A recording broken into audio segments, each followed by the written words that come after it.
Hello y'all, this is Set to Achieve. Welcome to yet another video. And I'm here in my room and I just decided to shoot this video. I just felt it really strong in my spirit. Okay, and the title to today's video is You Do Not Have to Fit Into the Status Quo. Okay, you don't have to fit into what people are, what are people's, basically people's box. Okay, please, if you're new to my channel, go ahead and subscribe to this video, share, leave your comments, and I know this video will help a lot of people. Okay, I was one of those. Okay, I became a nurse, a registered nurse in 2010/11, and I did it because first and foremost, I had a lot of people that were doctors and nurses in my family, and it just like, it seemed like the right thing to do. Okay, so I had this box. Okay, I had this box that I had to fit into, you know. And okay, let me get this thing so I can show you. Okay, here's a box. This is a gift, okay, for Christmas. So and this is actually, this fits because we're still, what's today, 29th of December 2024. So this is the box. Okay, so they had me in this box. Okay, and the box looked pretty, you know. It has a bowl on the top, you know, and everything. It has my name on it. So that was the box, and they told me this is the box. Okay, our family, this is where we go. This is what we do. We go for healthcare, and we work with people as healthcare providers. And I was like, well, I want to go to cosmetology school. I want to go and do makeup. I love to do hair. I like the confidence it does for people. And they were like, this is the box. Okay, don't you see how pretty it is? You get the money, you know, people, you know, you get that prestige. People call you a nurse or a doctor or whatever, you know. So it looked pretty, you know. And I was like, I was young, you know, I didn't know any better. It seemed okay, and I became a nurse. And I was very frustrated when I became one. My mental health was going down, you know. And I know there's people that actually like what they do, you know. My dad worked as a doctor in healthcare till he was 81. Okay, he retired at 81, you know. So there's people that like it, okay. But that was not me. That was not what God had for me, okay. And this is how you know, okay? So for those of you that are watching that are in healthcare now, when they ask you to do overtime and they ask you, can you stay over? And you feel a tightness in your stomach, you never want to stay over. That means that box is not for you. You're in a box that somebody put you in. Maybe you put yourself in, but that box, okay, it's not for you. Okay? That is not your destiny. That is not what God put you in this world for. Okay, so you're just going through the motions. If you're always working and you're looking at the time, oh, is it 5 yet? Is it 3 yet? Oh gosh, when is this over? You're just going through the motions. It's not for you. Okay, so I was in a box. All right, and there's a lot of people that are watching this video right now that are in a box. You know, you want to fit into what other people think about you. You know, and you know, it's very sad because these people will make you feel bad, and it will make you feel very low for being who God has called you to be, you know? And it might not even be something that, for a lot of people, or the people in your family especially, because, you know, the Bible talks about it, the enemies in your own household. So the people that constrict you a lot the most, you know, and because you care about what they think, because they're the ones that brought you up, right? Is your family. I will never forget this day. I went over to my parents for one of the holidays that we used to go to, you know, and I went with my children. That day, my narcissistic ex didn't go with me for whatever reason. So I went by myself with the children. And that day, they had a visitor, and he was a priest, like the family priest or whatever. Okay, he was a Catholic priest. So he came that day, and So let me kind of wind back a little bit. So after I had stayed in healthcare for a little while, I found that I was frustrated, I was overwhelmed, my health was going down, my mental health was going down, my physical health was going down. I was just very unhappy. So I quit it, and I started doing, I went back to doing braids. And I started doing braids. I taught myself how to do braids when I was 12. And I would lock myself up in my parents' bathroom, and I would do my hair like all day until it was done. I would just ask my parents for the money to go to the beauty supply and get the hair. And once I had the extensions, I would just stay in the bathroom, and I would use my hand to part my hair. I wouldn't even use like I would free part with my fingers, okay? And I would stay there sometimes 8 hours, sometimes 10 hours, you know. And, you know, and my dad would encourage me by giving me like $50, you know, because, you know, he knew that if he took me to the shop, I would pay at least $180, right? You know, but I would stay there dedicated, and before I knew it, I started doing my sister's hair. Before I knew it, I started doing like other people's hair that I would ask, okay? So that was something that was inbuilt in me. It was like a talent, you know, God-given talent. So I started doing that, right? So, you know, my parents obviously would say, you know, go to college, you know, and do, you know, that's for, my parents would say doing that was for illiterates, or illiterates, is that how you say it? They would say that it's for people that didn't go to school, the people that are uneducated, right? People that are uneducated, because I come from a African, you know, Nigerian family, you know, that are very, very, very into education. So I went to school, but I couldn't find myself. I couldn't find what I wanted to do, you know. Eventually, I left the university and went back to community college, and long story short, eventually I became a nurse, okay? I took an accelerated program and became a registered nurse. You know, and it was like, I was still in that box, okay? So I was still in the box that they put me in, okay? So fast forward to after I had kids, you know, and everything. Actually, I was going to school even with kids, with pregnancies and with kids and everything. But my kids were a little bit bigger and everything. And I left nursing. My parents were very disappointed in me. You know, I guess I looked like a shame to them. I looked like someone that, you know, that I guess they couldn't even say that I was their daughter. They were ashamed of me. My parents were ashamed of me, okay? So this particular day, I was, you know, sitting, you know, they had invited me as usual and the kids to some kind of holiday. Maybe it was Memorial Day, maybe it wasn't Christmas, but it was one of the holidays that they invited us to. So we were at the house, sitting in the living room, you know, and they had this priest come in, okay? And it was like the family priest that they used to invite from time to time. And when he came in and he sat down, my mother started complaining to him why I was there. It was so embarrassing. She was telling him that I had become you know, she said it in Igbo, and she said you know, that I, you know, and she said that what I'm doing is I'm doing hair, you know, like it was a shame to her. Like, how dare I leave nursing and be doing braids, you know, and you're a whole registered nurse. That was her box. You know, that was her box, you know, that she had for me, you know, and I had to fit into that box, you know. And sometimes I would, you know, because I was trying to get myself back and get my foundation back, I would ask my father for money, you know, for help, you know, just to kind of get things together, because I wanted to, because it's like basically starting from scratch, you know, so I needed that help. And he would say, he would give it to me, you know, but he would say, but you have to, if I'm giving you this money, you have to apply to this agency.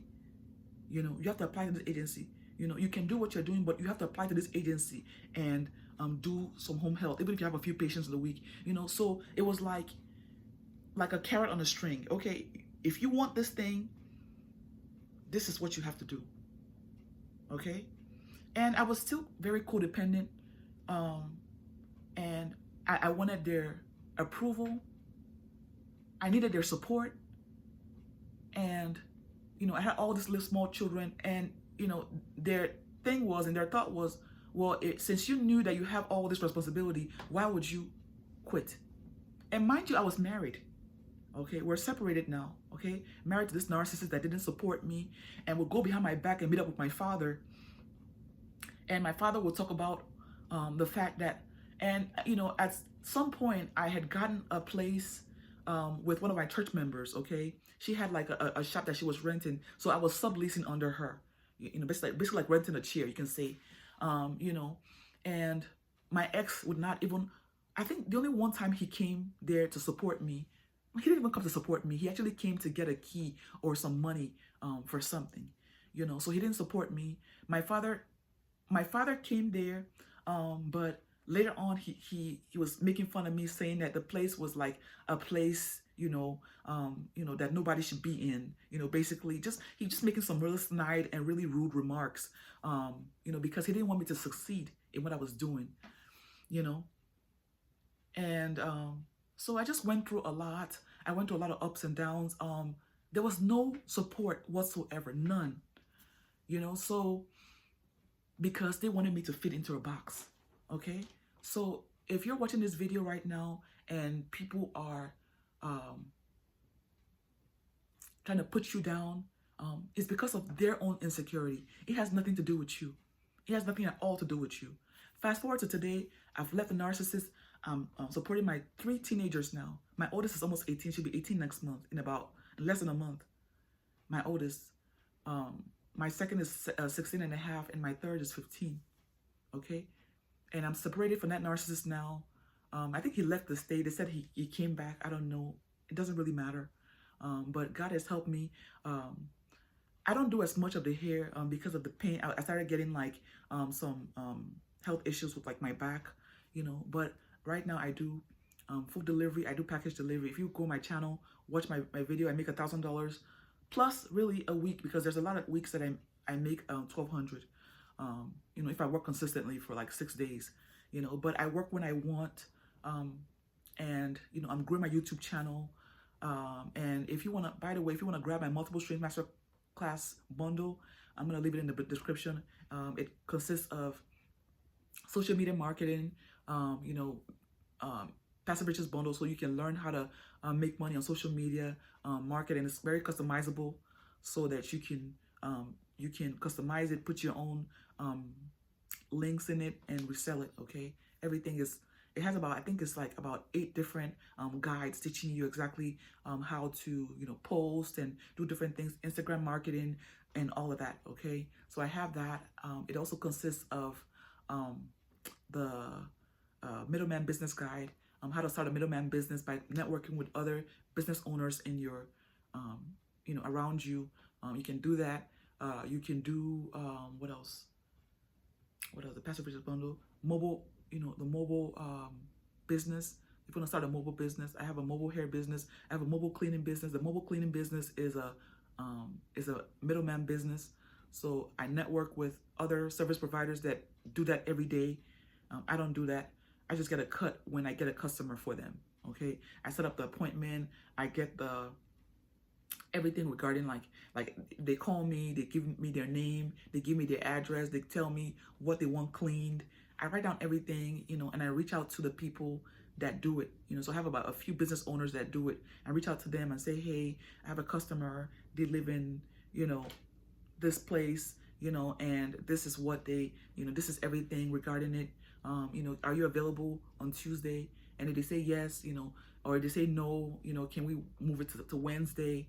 I get all the information, and I reach back out to the customer, whatever, before they book.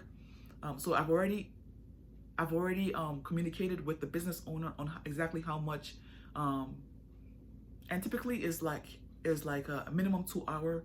Okay, so I have like a set fee that the customer has to pay, whatever. So they pay me a set fee prior to booking the appointment. So if they don't pay me, they haven't booked. So when they pay me, so let's say I say, okay, it's a 2 hour cleaning service, so it has to be a 2 hour minimum, and it's the amount is $240, okay, for 2 hours, and you have to pay $100 to book, as like basically like a holding fee, a reservation fee, okay, and that fee goes to me. So once they pay me, I reach out to the service providers, and they be, hey, I have a lady, her name is Tina Smith. She lives, ABC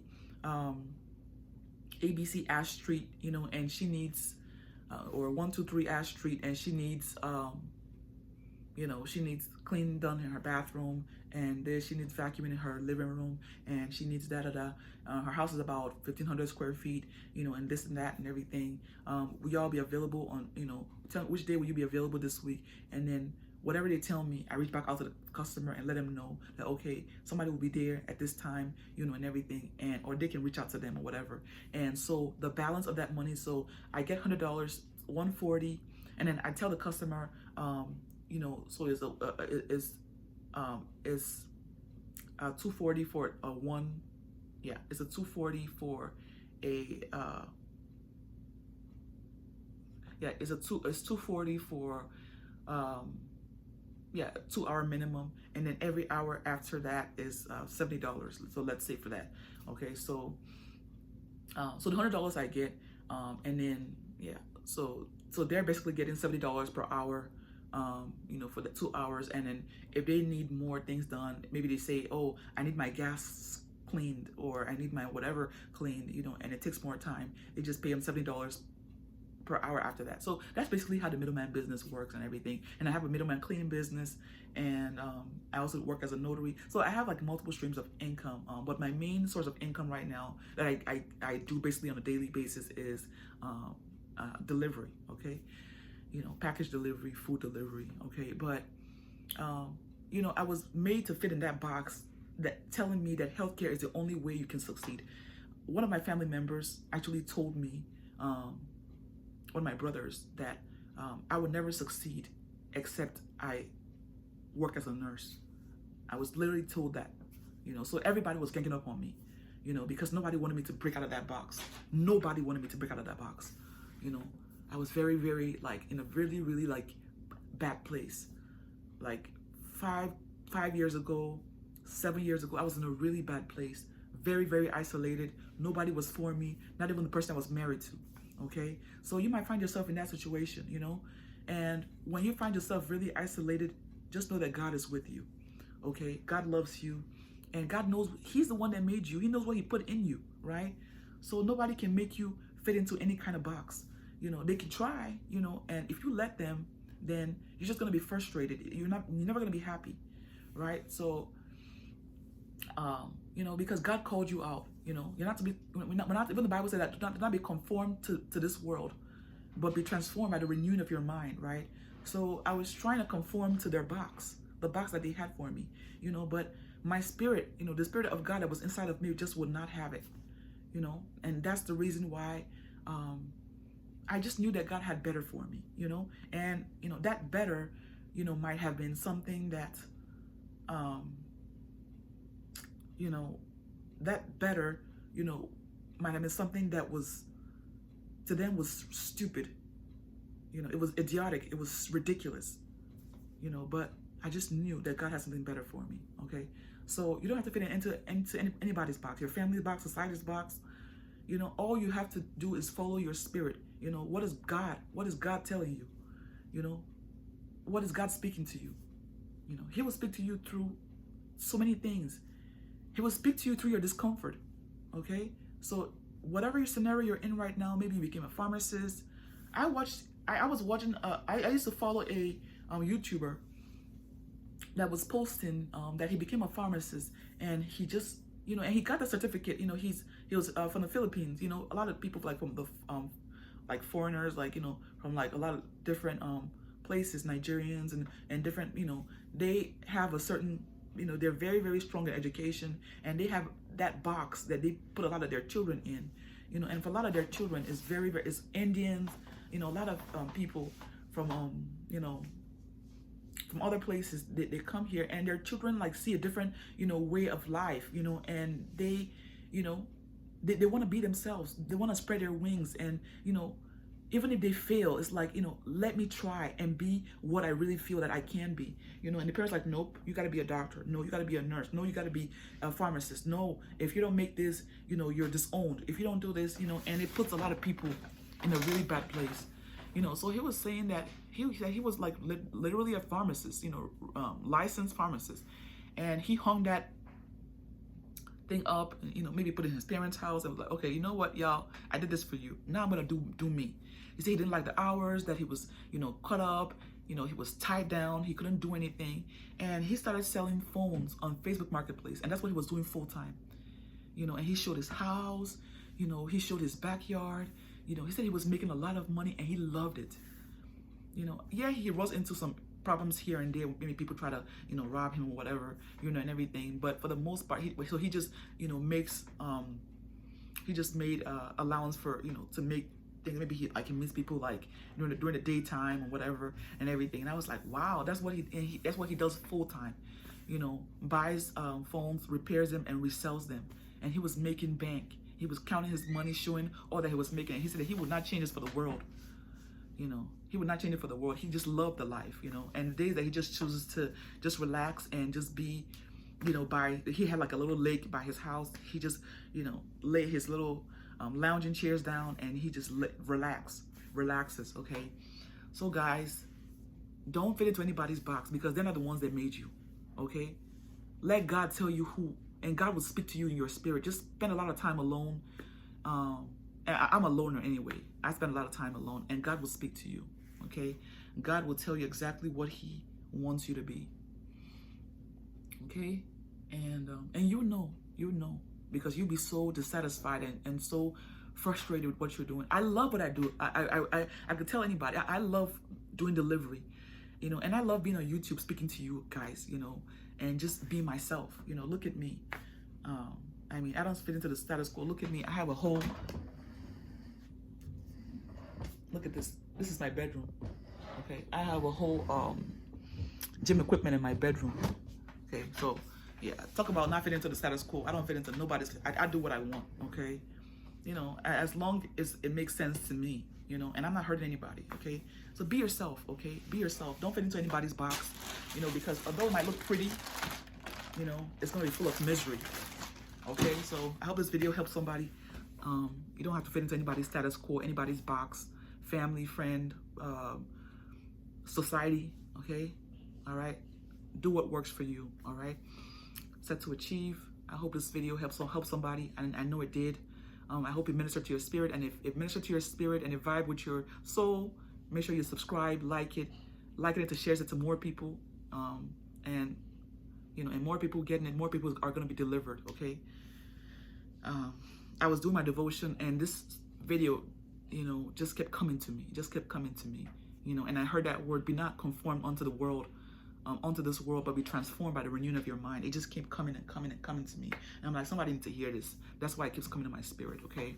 So if you're coming across this video, it's confirmation that you do not have to fit into anybody's status quo. Okay. Follow God, follow your spirit, spend time alone, and see what God wants for you. Even if it doesn't make sense, even if you have to go back and doing hair, doing DoorDash, you know, and you know, and that will give you some money for some time until you figure yourself out. Then do that, okay? But why live? I mean, how long do we have to live that we're gonna be miserable just to please other people?